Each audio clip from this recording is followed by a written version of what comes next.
I am Todd Bookspan, the founder of Win by Noon. And on behalf of Dave Savage and everyone at Mortgage Coach, welcome to our Friday Mastermind. I'm so excited today because it's not me that's going to actually be leading today's call. It's actually going to be Jeremy Forcier, who I'm going to bring in just a minute. But before I hand it over to Jeremy, I want to remind you guys, if you didn't see Tuesday's call, Dave and I announced we're super excited to be teaming up with Jeremy to do a site visit at his office next month. And I'll throw the link below if you're interested in being part of that. We'll actually have a link here. There's just a form to fill out so that we get some basic information, and we'll be sending out more info on Monday to those who are going to be coming. And Dave will talk more about it towards the end of the call. So without further ado, here is none other than Jeremy Forcier. Well, thank you, Todd Bookspan. That's the Dave Savage clap, right? Nice job with the clap. Yes. Thank you so much for having me on. I'm super pumped.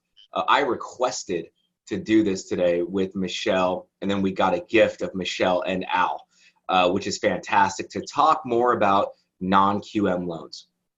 I feel that there is such confusion around non-QM. And a lot of people assume non-QM is subprime, and it couldn't be further from the truth at all.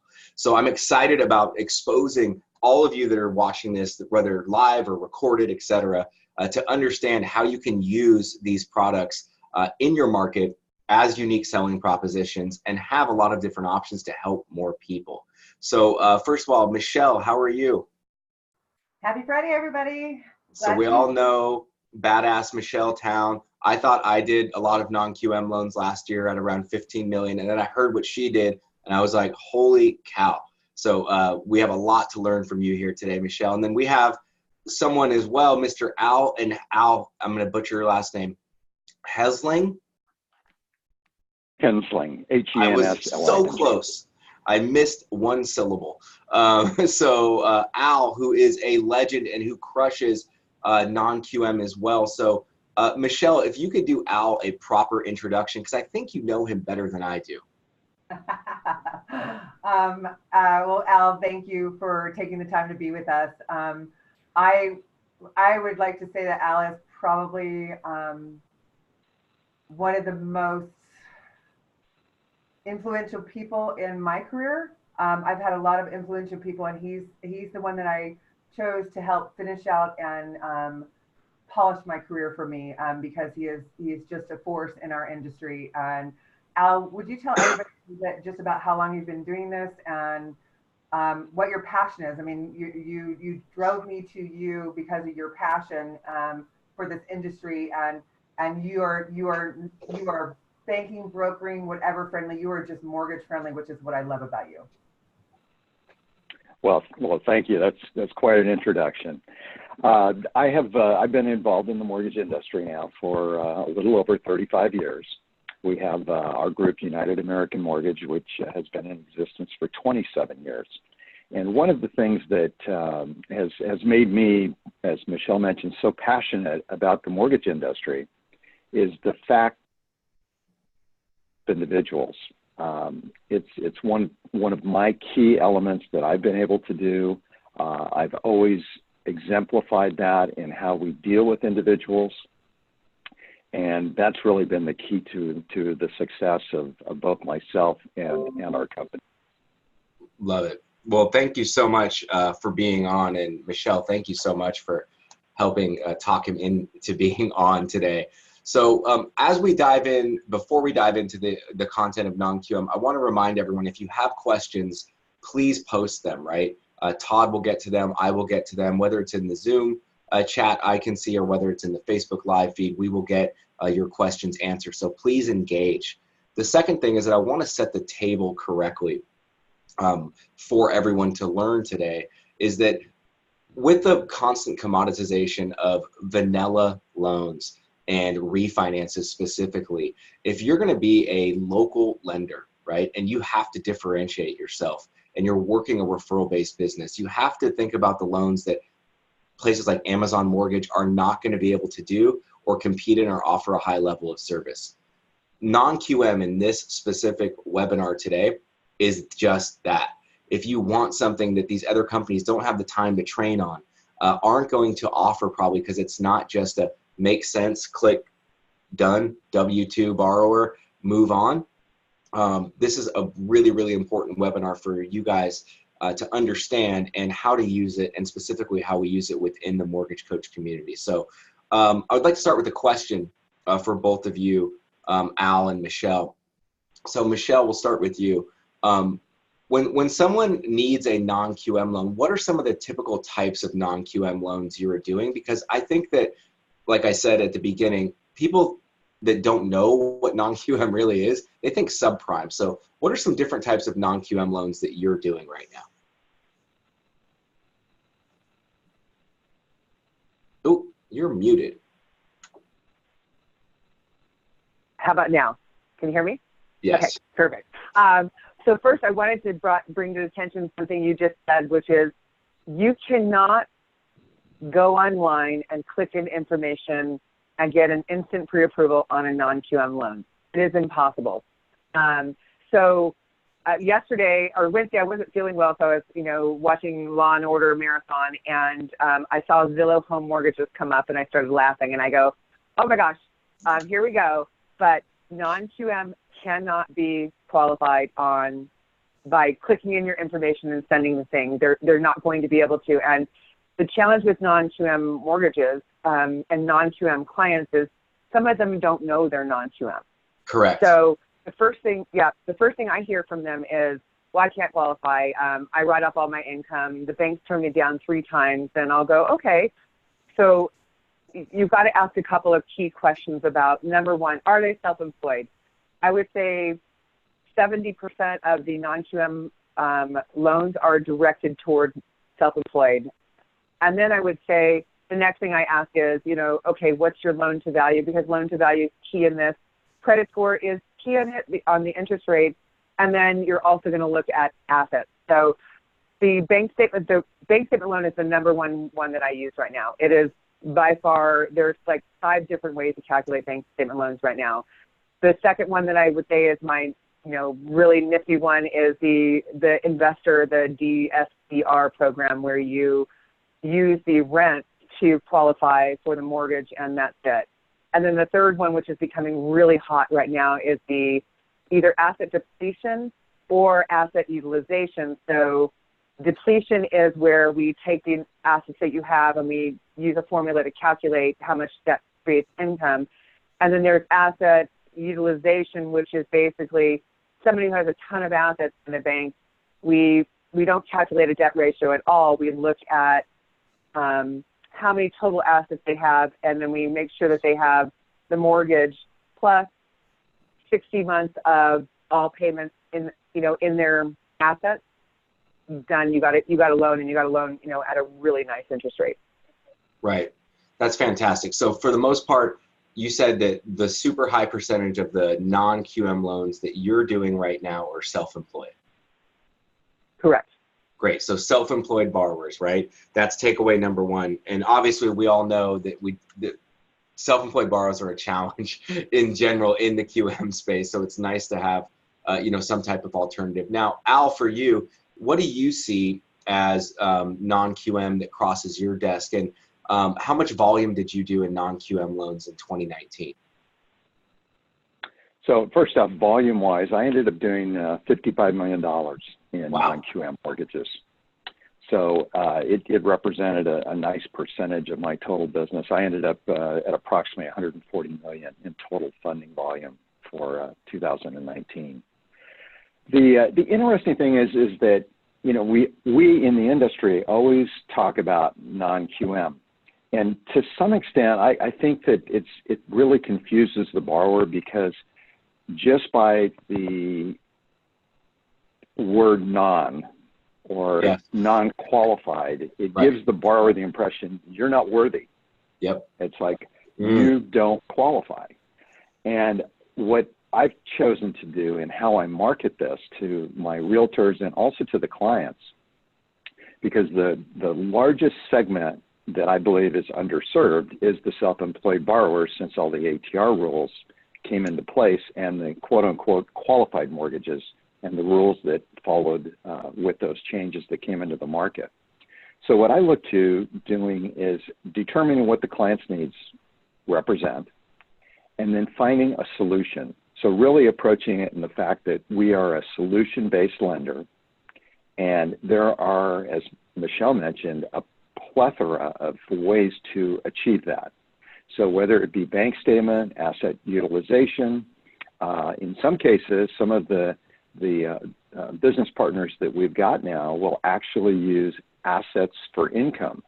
And what I'm representing there is that they may have a piece of real estate that is a rental property that may have a net equity of $1 million after you take out whatever obligation they have against it. And there are formulas and lenders that will take that net equity and extrapolate a cash flow or income or value, so asset for income, and then you can qualify on that basis. So as the non-QM, not to use the word, but I'm going to, the non-QM space continues to expand, right, and develop, because as we all know now, there's probably 20 players in this space, where before it was one or two, and everybody was trying to get into it, but they couldn't quite figure out how to do it. Now the space is getting very crowded. And when it gets crowded like this, people become more innovative. And we're starting to see some really, very meaningful programs come out that are going to provide solutions. And to Michelle's point, is that what we want to do is have a product that nobody else can shop us with, right, or that the Zillows, the Quickens, whoever it might be, just don't have a chance. Yeah, where you truly have to be an expert, right? Where you truly have to give the advice. Now with, by the way, takeaway for everyone, anyone listening, watching this, please write down, don't ever call a non-QM loan a non-QM loan, okay, to a borrower, to a referral partner.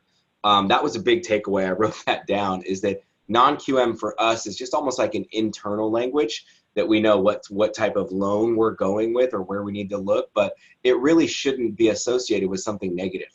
Like I love that. It should be associated with something positive, right? So we need to figure out how to reframe that and recoin that in all of our individual markets so that it doesn't have a negative connotation. I think that's great.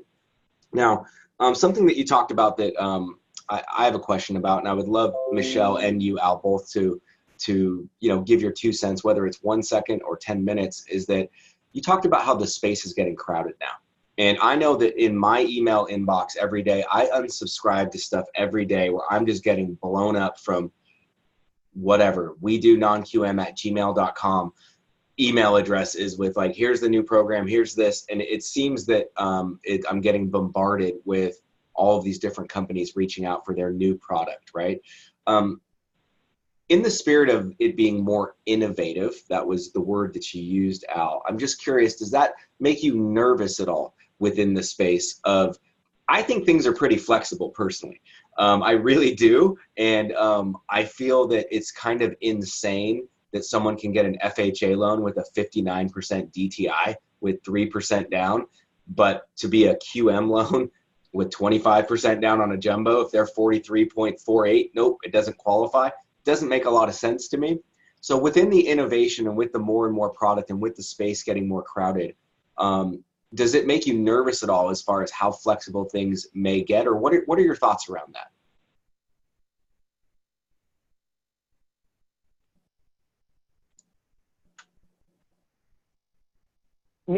Jeremy, do you want me to talk? Any one of you can talk. I couldn't hear either one of you, but now I can hear you, Michelle. Okay. I'll say too, for me, I absolutely think it's crazy. I remember I'm a dinosaur, so I started when there was no FICO score, no anything. It was the quality of the client is what determines the kind of loan that you got. So the fact that I can put a borrower that is, 620 FICO score that has never owned a house before into a home before I can put self-employed borrowers in would drive me crazy. So I'm very happy that we've come with these out-of-the-box solutions for our self-employed borrowers. I always get nervous. I just saw, and I'm like you, I get inundated with all these people. We now do non-QM loans. I stay away from those people because they really don't. Yeah. If they just started doing non-QM loans, they haven't been through what I've spent the last 3 years going through. okay, I'm not going to use you until you guys figure it out a little bit more. You know, I stay with the bigger players, and because I am in that broker space, I choose the people I get to work with right now, and I've never been about price, right? It's always about service levels. Totally. Yeah. So that's for me. I mean, it scares me. I just saw one that said, you know, a fast and easy loan back again, and I don't ever want to see a fast and easy loan again, because I don't think if you cannot show some reasonable way that they're going to be able to repay the loan, they shouldn't get the loan. That's my opinion, though. I love that. I think that's a great opinion, right? Like rather than fast and easy, let's have it fast and hard. And let's make sure that there's some due diligence, right, within the process. So excellent. What about you, Al? What do you think with all the new product and innovation? And do you think things, you know, could get too loose, or what are your thoughts on it? Well, the one thing that's very fascinating is you mentioned you're saying, hey, we just entered the non-QM space. Well, first off, what I've learned and through trial and error and experience and frustration is that there's just a few true conduits that are actually the decision makers on these, you know, QM loans. So you have a lot of individuals that will enter the market. They tell you, oh my gosh, we have the ability to make the decision. We're the group that's going to do this. And, you know, it turns out that you get your loan approval, and then ultimately they go, oh, well, we have to send it for investor approval. Correct. So it just proves the fact that they were not what they represented themselves to be. Right. So it is fascinating that, you know, all these people are trying to jump into this space because it's the new hot item. A lot of lenders are recognizing, and particularly the smaller mortgage bankers can't compete with the UWMs, the Flagstars, the Quickens in the traditional space that they always operated in. So they're looking for alternative ways to do business as well. So it's not just our segment of the market that, you know, is feeling pressure. But, you know, it really comes down to what Michelle had mentioned, is that you have to choose your business partners. It's all about relationships. And we've all been through, you know, bad relationships with lenders, or lenders that don't do what they certainly profess to be able to do. So it is a trial and error, and choosing the right business partner is the most critical aspect. And I think it's even more critical in the non-QM space, because it is all subject to such interpretation. Right. Where Fannie and Freddie, you know, there's some latitude in how an underwriter might evaluate a particular borrower scenario, but there are, you know, hard, fast rules in there as well. What we've found is that in the non-QM space, it is still kind of the wild, wild west. And you do get an opportunity that there are lenders that will stretch the boundaries where others will not, or that, you know, may be able to do a kind of like a Chinese restaurant menu where you can take the income from column A, from column B, and column C, and have multiple sources of income. And it goes back and forth. I love that. You can have chow mein, you can have a pot sticker, and you can have broccoli beef. That's fantastic. So in both of your opinions, it sounds that neither one of you are really nervous, but I think that comes down to like a core value. So here's my belief around the non-QM and it getting out of hand.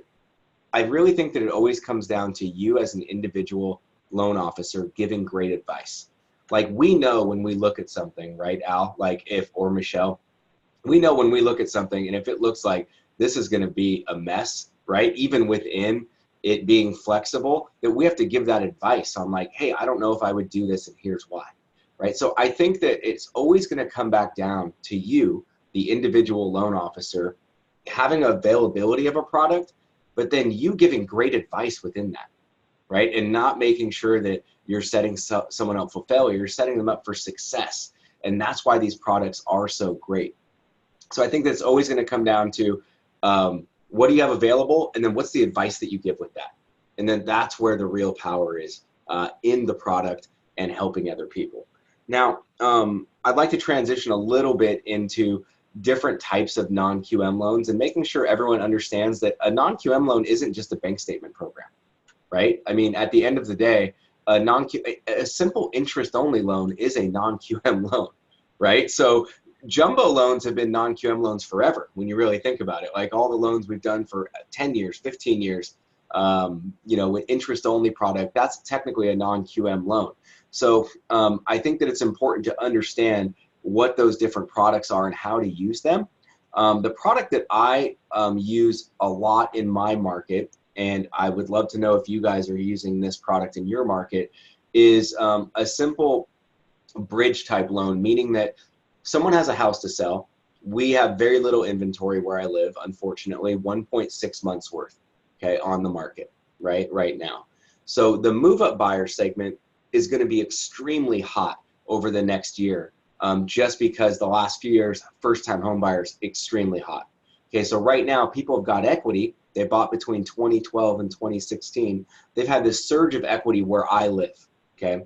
I know every market's a little bit different, but where I live, they've had about a 40% increase, right, over the last 6.5 years.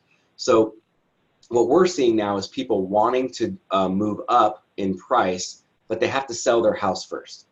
But because there's no product on the market, homes, inventory, the sellers are still in a position where they do not want to accept a contingent sale, right, on the sale of their home. So I find the product that I personally am using the most right now is a simple non-QM product where the person can take a 20% down payment and they can take it out of the house that they're going to sell in the future. It doesn't matter where it comes from, but as long as they have a 20% down payment on the new home and there's 20% equity in the old home, we don't have to count the PITI or anything on that other home that they're going to sell in the future in order to qualify. Now, a lot of people wouldn't even think that that's a non-QM loan. It is a non-QM loan, okay, to do it that way and eliminate something like that. The crazy thing about it, though, is that you don't need to do a traditional bridge loan. I see so many people unnecessarily getting a hard money or a private money loan where they're paying 9.9% or between 7.99 and 12% to get this short-term business bridge loan, right? And then they sell and then they refi. You really don't need to do that these days with the non-QM product that's available. And we have to learn how to sell that in our marketplace. And the rates aren't bad either, between 4 and 4.5%, like on that 30-year fixed rate mortgage, right? That they can get, that they can qualify for, that they can move up in value. Now, the reason I share that, and I'd love to get your take on this, and if you guys are doing them, and talk about different products, Michelle and Al, but you have to always take a product that you learn about and you're a nerd and you're like, I understand all the guidelines, okay? And then you have to learn how to sell that in the marketplace, okay? And when you sell that in the marketplace, what you're really doing is you're helping your referral partners make more money. That should always be your filter, right? You're helping your referral partners make more money. And of course, there's a benefit to the borrower, all right? So in this example, when I just did this non-QM presentation on bridge loans, and really it was just about what I'm talking about last Friday, realtors were going crazy because it's going to create 2 transactions for them, okay? People that are waiting on the sideline right now that are like, oh, I want to make an offer, but I got to sell my house first, and then where am I going to live? And they go through all these emotions. You can give them a tool that, like, no, you can actually do it all right now, right? We can literally do it all right now. So I think that we need to realize that when we're listening to Al speak and Michelle speak, and when you're listening to me share, be looking for the nuggets of how do I learn that, and then what does it sound like in the street when I'm selling it? It's real simple for me. I tell everyone, hey, we have an in-house bridge loan product at 4.5% or less. You don't have to pay 9% for a bridge loan and pay a bunch of extra fees. We'd love to help you. Super simple. That's the messaging that we go out with. So I would love to know other non-QM type products or stories. Like, are you guys seeing that product? Are you using that product? What other niche ones are you doing besides just the self-employed borrower? Because the one I just shared, anyone could do. Self-employed, W-2, whatever it may be. What's another one that you're using, and are you using that product, Al? Yes, so we are using that product. We're in a fortunate position that we actually have our own fund. So what we've been able to do is we actually provide the bridge loan. So that works out really well in the marketplace. Now, one of the things, so to your point about how important this is, within our market, Compass Real Estate actually has a formal program now where they offer bridge loans if the individual lists their property for sale with them. Right. So they have now started to embark in that space. As the program that you mentioned is actually much more competitive than what their terms are. That is correct. And that is something that we've done. What we like to do, as it sounds like you do, is let's build value for our business partners. And how do we differentiate ourselves? How do we help them be more successful at what they do? So we've embarked on a program with one of our real estate business partners where we are actually looking at all of the properties in a particular geographic area, trading area for that real estate company that do not have any mortgage on them whatsoever. We are exploring the opportunity that they may be reverse mortgage candidates.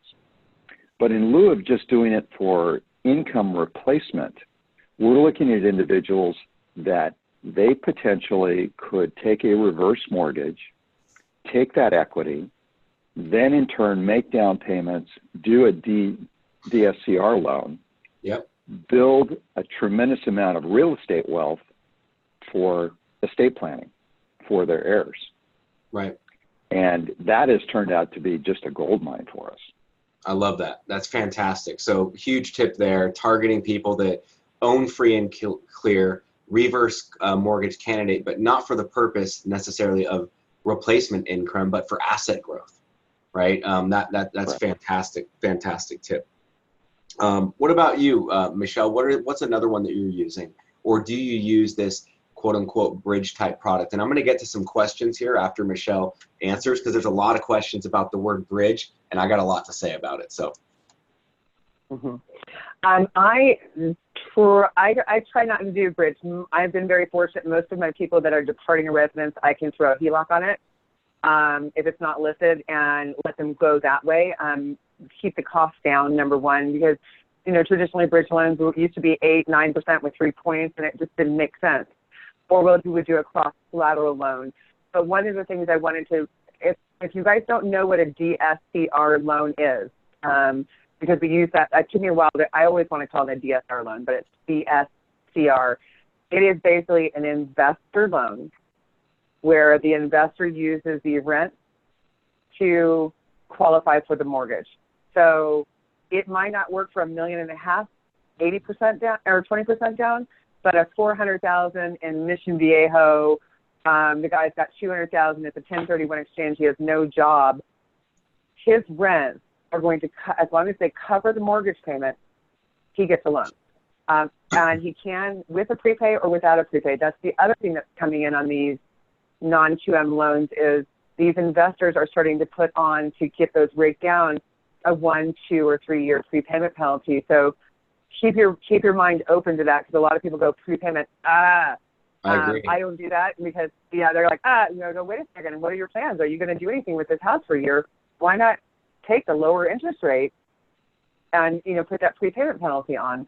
I also work in a lot of a great example right now. I have clients that want to take cash out of their home. They've retired recently. They don't have a 401k, but they have a ton of money in like a Vanguard account. We all know Fannie and Freddie will let you asset deplete if it's a retirement account, right? Or asset deplete certain things, but Fannie is 360. Take your assets divided by 360. Freddie now, thank goodness, has come up. They're 240, but maybe that's not enough. We've been able to help people asset deplete in the non-QM market, where you take the total amount of assets and divide by 84, which gives you almost 4 times what the Fannie and Freddie income does. So what I do with my realtors is I said, don't say no, because if you guys know anything about me, my motto is think yes. I don't believe in the word no. I believe in maybe not yet, but I believe in think yes. So I tell my realtors, before you get somebody that's been turned down 3 times, give them to me and let's see what we can do. There is a solution for everybody. It's whether or not they can afford it because that's our responsibility. And Right. number two is whether or not they understand it. And again, that falls on our responsibility Yeah. to explain it to them. I totally agree. So couple big points there, okay, is that number one is that when you first say, like, hey, the person doesn't need to have a job, they're going to buy a house and they can get a loan, you have to pause and not go, that sounds terrible. The DSCR loan is incredible. So the two that I use the most are this fake bridge, which I'm going to talk about in a second, right? It's really just not qualifying on their departing. And the DSCR loan. It's an incredible product. So let's give a real example, right? So someone's buying a $500,000 house. They're putting down $200,000, okay? That mortgage payment, and there's interest-only options on these DSCR loans. They're 30-year fixed-rate loans, the ones that I do, and for the first 10 years, they're interest-only. Those are the ones that I'm personally doing, okay? So if the payment on that PITI is $2,400, okay? As long as the rent survey is $2,400 or greater, that loan is approved. It's essentially really just taking a commercial loan qualification on an SFR, okay, on a single family residence. It is really simple. Any of you can learn it if you have not done it. It's an incredible product. It's one of the ones that I use the most. I have a bunch of questions here about bridge loans. Let's define bridge loan real quick, okay? I think that we all get super confused. Just as Al explained that non-QM has a negative connotation and we shouldn't call them non-QM, I feel the same way about bridge loans. Like all bridge is, the definition of it is getting you from one place to the other. That's all it is. It doesn't mean that it's necessarily a private money, hard money loan. That's traditionally been what people have used for bridge loans. But a bridge loan is just basically an outlet, a strategy to get a person from here to here, okay, and closing that gap in the middle. So as Michelle said, because I had someone ask me a question, well, how do you use it? How do you use the bridge? You can use anything for a bridge, okay? You can use a home equity line of credit for a bridge, as Michelle explained. If you take a home equity line of credit on the house that they're going to sell and use that for down payment, that's technically your bridge, okay, your bridge loan. It's not that complicated at all. We overcomplicate it and think that we have to over-explain. Now, are there traditional bridge loan options? Absolutely. What investors are we using? There's a ton, you guys. There's Redwood Trust is the one that I use the most through correspondent lending. They're fantastic with excellent rates. But the Galton, there's Athos Capital, there's a million that I'm sure any of you guys could share that are on this call. Everyone has different non-QM product. Versa. I always mess it up. I use them a lot on the DSCR loan because I love the product, right? And they're really easy to work with. What Michelle said, I'm going to keep hammering home. Choose your partners wisely. Like, I choose my partners very wisely in general, and especially in the non-QM space. Okay, because the last thing that you want to do, and I'm not going to throw anyone under the bus lender-wise on this call, investor-wise, but I've had some horrific experiences where it was supposed to be slam dunk Shaquille O'Neal the way that it was sold to me, and it was like death by 1,000 paper cuts, right, to get to the finish line. But so you have to try things, but I would also, get good recommendations from people like Al, from people like Michelle, from me, like who have had experience both negative and positive, and then just stick with those positive people. Getting a quarter rate lower in a non-QM space doesn't mean anything. It really, really, really doesn't, okay? So bridge, the definition, let's just be really clear. It's just getting a person from A to B, and it's what bridges the gap. That could be a home equity line of credit. That could be a private money loan. That could be a gift from a family member. That's how I explain bridges to everyone, that there's 4 different ways to do a bridge loan. And then if we get down to, hey, we got to do a private money loan, then that's what you got to do. But you go through the 4 different options. Can we do these 4 different strategies first that are all bridge loans before we get to a true private money? Then we absolutely will go that route, okay? So anything to add to that philosophy-wise, Al and Michelle? Yeah, absolutely. And just in thinking, as you had said, bridge sometimes has a negative connotation. Why don't we, I was just thinking of perhaps an opportunity here and calling it an equity opportunity loan, because I love you're that. telling the borrower, hey, you've done a great job. You've built up a tremendous amount of equity. So you do have the opportunity to, in a competitive market like you're experiencing as we have in Southern California, those people would be shut out of being able to buy a property because somebody's not going to wait or is not going to accept a offer that's contingent upon the sale of their home. So if we look at it as an equity opportunity, you're endorsing the fact that they've built up all this equity. Here's a great chance to be able to go and buy that dream home, do whatever work you want to do on it before having to move the family, and then you get to sell it when you want to. Awesome. I love that. That's a way that I would approach it now. I love that. Equity opportunity loan. Wrote it down. Excellent. What about you, Michelle? What do you think? Can I go to one of the questions that just came up that asked about how do you market the non-QM loans? Because I think that's important. I know we're going to start running short. Yep. The first thing is get in front of your realtor partners. If you're not in front of your realtor partners, explaining to them that you have solutions for everything. One of the biggest things that a young lady named Shelley Logeman taught me a long time ago, and she is incredible in this industry. She said, I don't want my realtor calling anybody but me for anything. I am the know-all, one-stop shop for everything. So if they want a commercial loan, she doesn't do them. She's going to get them to them. So you make sure that your referral partners know that you will find the answer to them for everything. Don't say, oh, I don't know. I don't know. Just say, you know what? Let me find a referral source for you because that's what you want to do. Yep. Same thing with your clients.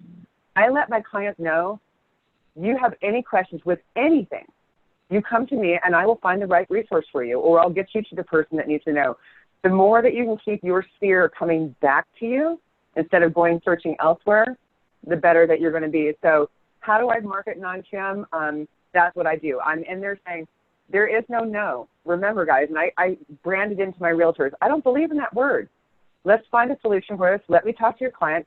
It's 5 minutes of their time for me to kind of peel back some layers, ask some really pointed questions. And then you test the case of you're going to get those people that think that they have a ton of equity in their home, they have no income, their credit is crud, and they're going to say, well, why should I pay a 5% rate when somebody at Bank of America is paying 3.25%? And you say, because you're not Bank of America, you're not that client. So don't be afraid to tell them that and say it doesn't mean that you can't get a loan. We just have to be a little bit more creative. And this is where 4 years ago, I left and wanted to become non-QM because my brain, I light up when a non-QM 90% of the time comes my way. Those hard ones, sometimes you go, oh, man. When the person they'll kill you. They'll kill you sometimes, too. But so will any loan. They will. So, yeah. They will. So just remember your client to just make sure. I think the number one thing, and I advertise on Hannity, and my ad says, tired of being told no. Let Michelle tell you how to think yes. Period. Simple. And you can advertise that. Take it, use it, borrow it, whatever you want to do. Remember, it's all about just getting them to change their mindset because, like you guys said, non-QM, everybody says, oh, that's those subprime loans. And I go, to me, we all know, yeah, it is, but no, it's not. You're not subprime. That was the worst name ever for a type of loan ever. But that's what I do. Yeah, they could have called it waterboarding loans, and God, better name. But excellent. Thank you so much for sharing that. So once again, you got everyone listening and watching. It's super simple, and that's what I like about doing this stuff is that everyone's like, well, how do you market it? You tell people, okay? You literally just tell people, hey, you've been turned down for a loan. I have a way to maybe say yes to it. Like you just tell them. It doesn't have to be some crazy flyer. It doesn't have to be some crazy presentation or like some insane script. It's really just you sitting across from someone being like, hey, I want to help you. Even if someone's told you no, I want to figure out a way that we can get you on a path to yes. It is really that simple. Okay, for me, marketing them as well. Here's an email that I just sent out to a group. I did a realtor presentation on this topic. Got a great response saying, hey, I would love to learn more. I'm interested in learning more about senior financing. She gave me this cool little list, right? So I just emailed her back. Please see below link for a short video. I recorded it on my iPhone, right, on how your sellers can buy homes before they sell without using an expensive traditional bridge loan. That's it. It was super simple. It was just a little video of me going, hey, this is how you do it. Please introduce me to your client. So that's how I'm marketing them. That's how Michelle is marketing them. That's how Al's marketing them. We're just talking about it, you guys. That's it. Just talk about it more. The more you talk about it, the more you'll get back. So a couple other questions on here. What are the name of the companies that does the non-QM bridge loan? There's probably a bunch of them, you guys. Honestly, like I said, I personally use Redwood Trust. That's who I use for that particular product. A follow-up question that went with it was that how do you borrowers use the equity from their current home to purchase the investment or primary without doing a loan on the current residence? So my answer to that real quick, and I'll let these two other chime in because there might be different ways with different lenders, okay? Number one is that you can either do a cross-collateralization loan, right, which means that that's a loan product. We use Luther Burbank and Savings as one of the investors we use for it. B of I or Federal Bank of the Inter, I don't know what they keep changing their name to. Those guys, they have one, but Luther Burbank is typically who we use. We'll cross-collateralize and do a note on both properties, okay? And then they will use that and lend the full amount of the purchase. That's one way. Typically what we do is we're just setting up a home equity line of credit through a local regional bank that we've partnered with, okay? It's going to give them that line of credit on the house they will be departing from to use as the down payment. That's typically how we are doing it. Are you guys seeing anything different or doing anything any different, Al or Michelle? No, that's pretty much the sources that we're utilizing as well. Yeah. And to your point, one of the things is that an underserved or under-asked question, and this comes down to the originators using all of the bandwidth that they have, is ask if family members can provide a gift. Love that. Until such time that you get the opportunity to get the house sold. So somebody's always got a rich uncle, and that's always an option. It's just like a lot of times that I find people forget to ask if somebody has VA benefits. Love that.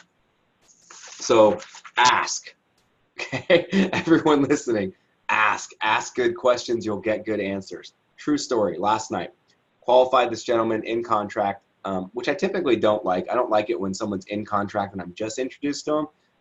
You guys know why. I just get less, it's like a fire drill, right? Like of qualifying. So guy gets in contract, I'll say his name's Mr. C, okay? And Mr. C gets in contract and we're going through all these different options. He wants 10-year IO options. He wants 30-year fixed. He owns a bunch of different properties. It's not the most straightforward thing, right? So he only wants to put 15% down. Now, this goes into the ask the questions or maybe assume. I presented in a Mortgage Coach total cost analysis, okay, $1.1 million purchase price. I showed 15% down, right? And then I showed 20% down on an IO product. And then I showed 30% down on an IO product. Which one do you think he wanted, Al, when he looked at the numbers? Probably took the 30% down. Yeah.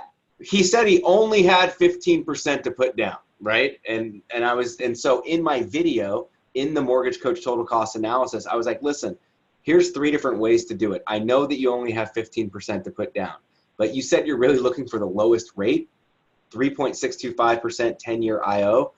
You got to put 30% down though, because there's a reserve requirement you have to meet, and there's this and that. So do you think that you have a family member, whether it's mom, dad, brother, etc., that could gift you this money temporarily so that we meet all of these different guidelines? And of course he said yes. Now, if I didn't ask that or pose that question, like, can you do this? He either would have left me and gone somewhere else, right? And because someone just said they could do it, and then he would have had trouble figuring out how to do it during the process, or he would have picked a product that wasn't right for him. right? Just because I didn't like take 2 seconds and go, let's just give them an option with 30% down. That's the best deal. That's the best rate. That's the best terms. And let's just show them what it would take, right? Let's just show him, even if he can't, let's show him. So using the Mortgage Coach total cost analysis on all loans, and especially with non-QM, can make a big difference, because a 10% more down payment moves the needle a ton in most non-QM loans, okay, from a rate and price standpoint. So don't be afraid to show that stuff, okay? Well, and something else to consider, and this is where most loan officers talk their way out of a transaction. It's like they'll ask the questions, but they won't listen to the answer that the borrower is giving them. They want to continue to sell. And then all of a sudden you lose the borrower because you're not taking the signal that it is time to close. Right. No, I 100% agree. I think that we need to do a better job of listening and quit trying to formulate what our response is for what we think is right. All we need to do is listen really closely and show them stuff, even if it's unrealistic for them to do. If you show people stuff, sometimes they'll figure out a way to do it, okay? Like, that's been like that in my life with goals my whole life. I met this guy named Scott 6 years ago, and someone introduced me to him, and you know, I was doing well back then, but I wasn't making $1 million, you know, anything like that. And I was introduced to him as like, hey, this guy's the top guy in this program. I was at the seminar. They're like, he made $4 million. And I literally was like, no way. There's no way but he gave me permission. Like, I was like, if that, I can do it. I'm going to figure out a way to do it, right? It's the same with our borrowers. If we show them stuff, even if they can't do it right now, they might figure out a way to do it. And we have to give them that gift, and that will separate you, especially if you're using a Mortgage Coach total cost analysis with a video explaining it all. You can really, really, really set yourself apart. Let's see some of these other questions here. How do the borrowers use the equity? I answered that. There is no. I love that, Michelle. If you can see my office right here, I have yes in gigantic red letters on my wall. So that's awesome. Subprime was 100%. Most of the programs require you're an investor for 6 months. How do you get around that? Oh, so that's a good question. So the question is that most of these DSR programs require that you are an investor for 6 months. How do you get around that? Do you guys have that issue with first-time investors using the DSCR program? We have investors that is not a requirement. Yeah. So, you know, certainly here again, it's picking your business partners and knowing the guidelines. And if it's appropriate, because maybe someone that does have the 6 months history, you could get a better value. But there are alternatives. Here again, the space is getting flooded with all kinds of opportunities and offers. And a lot of the non-QM lenders are moving over to new platforms. And what they're doing is they're saying, hey, if we could only not have this rule, and it could be, for example, the 6 month requirement, but it's just, here again, aligning yourself with the service providers that are going to meet your clients' needs. Yep, agree, 100%. What about you, Michelle? What do you see in that regard? I say get creative and build a real estate resume for your client, and you know, they could have rented a room to somebody. I mean, that's real estate experience. You have to think beyond the black box. You have to think out here. Yep. I find, at least with the partners that we've hooked up with and we use these products for, is that it's less about investor experience. It's more about, at least the ones we work with, of have they owned a home at all? Like that's where sometimes I feel with the people that I work with, it can get tricky. Of like, they've never owned a home and they're going to buy an investor DSR loan, because really what the investor is scared of, just so you know, and why that guideline is in place with the particular people we work with, is that they don't want people just buying homes that they actually are going to live in. Okay. like they're just using the product like to go live in the house. So that's a protection that these investors, because remember, it's our job to represent the buyer and help them.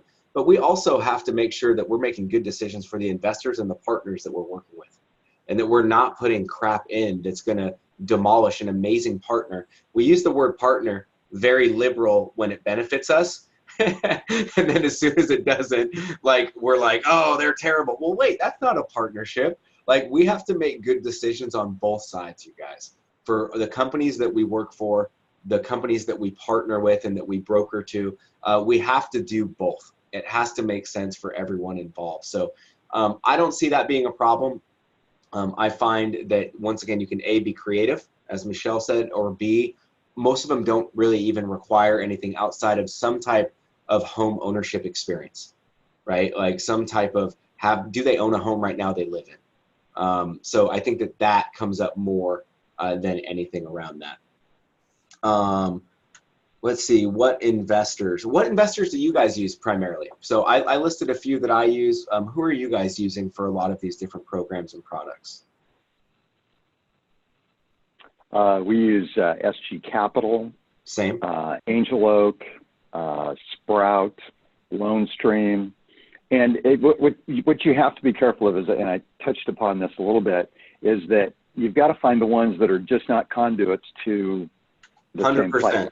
Everyone listen to what Al's saying right now. This is really important, because this was my pain point over the last 3 years in starting to do more, and something would come across and I was like, wait a second, that's the same as Galton. Wait a second, that's the same back end. It's the same exact, and then it goes through a review process, and it would be so frustrating because really it was just like a middleman of a middleman, and it would go through all the different conduits that we were already using. So could you talk more about that, on why that's so important?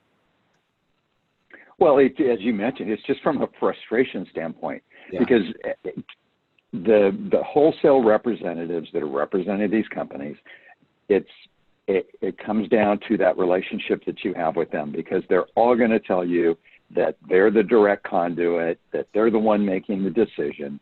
And as I alluded to earlier, then all of a sudden it's got to go for investor review.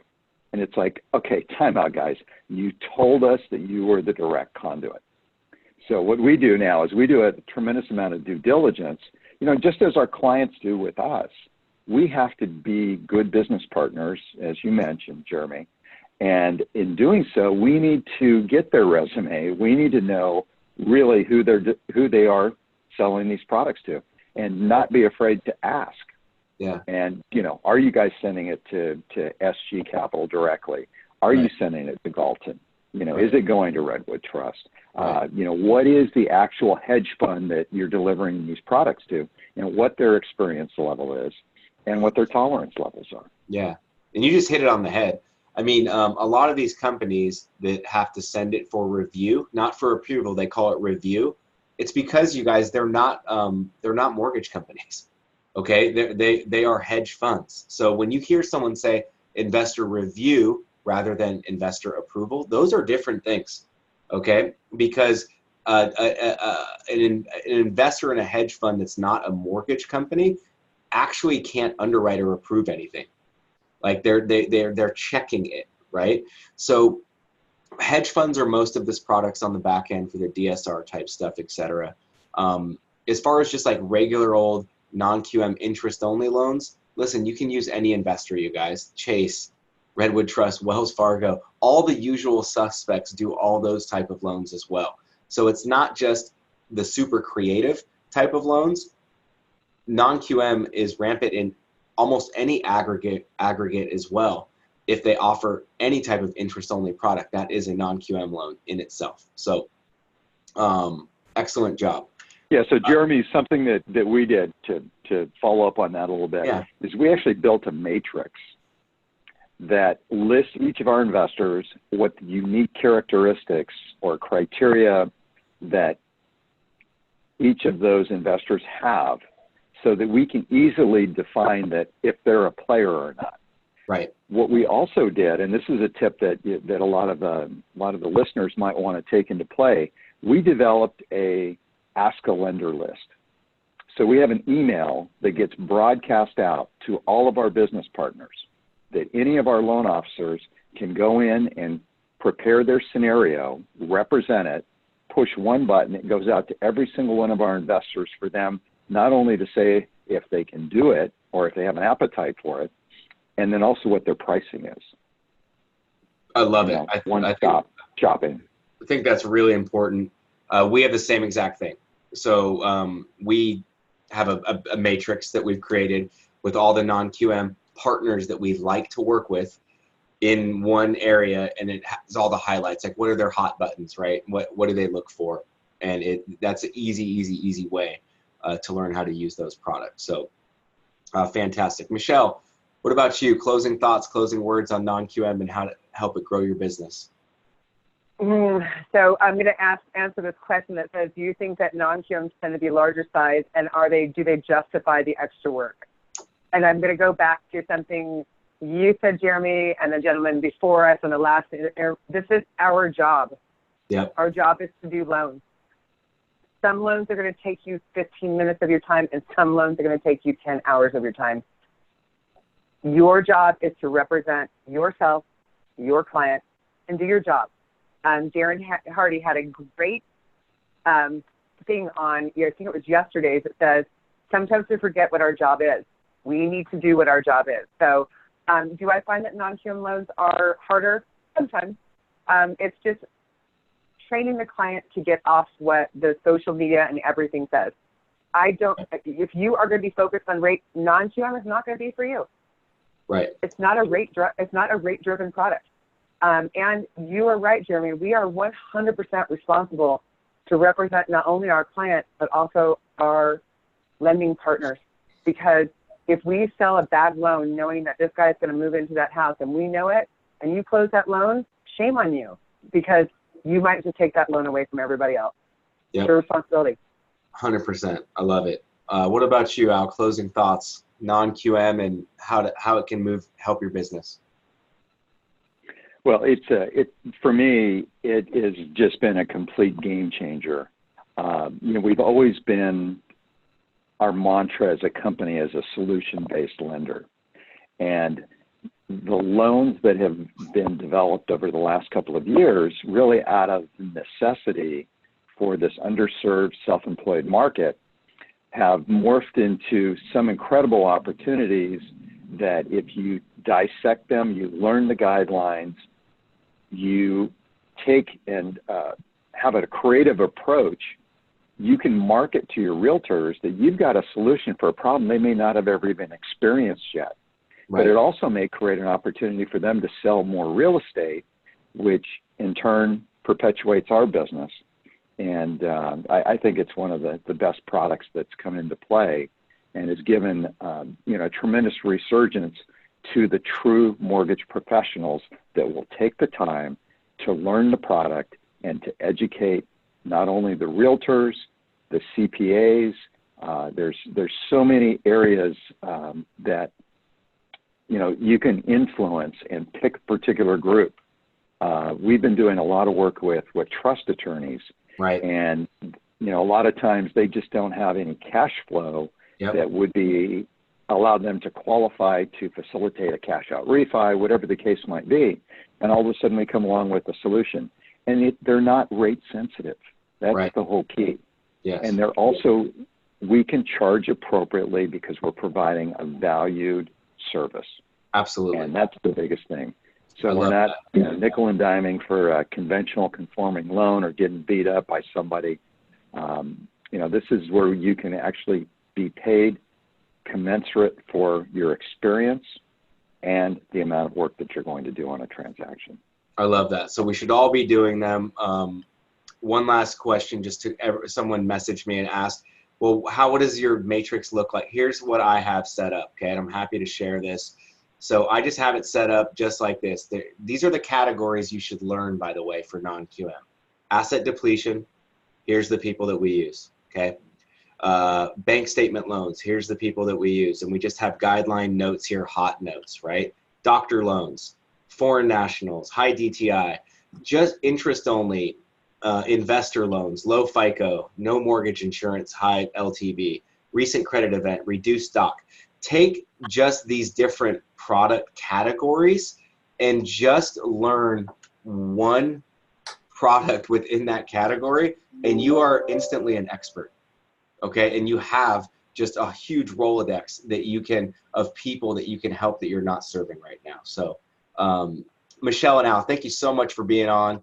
I learned a ton. We're going to turn it back over to Dave and Todd to close out, but thank you so much for spending so much of your time and sharing all that great information with us. You guys rocked it out. Thank you so much. Todd, I'll let you do the closing thoughts, remind people about the site visit. You know, I listened in on this call, and again, just so much value.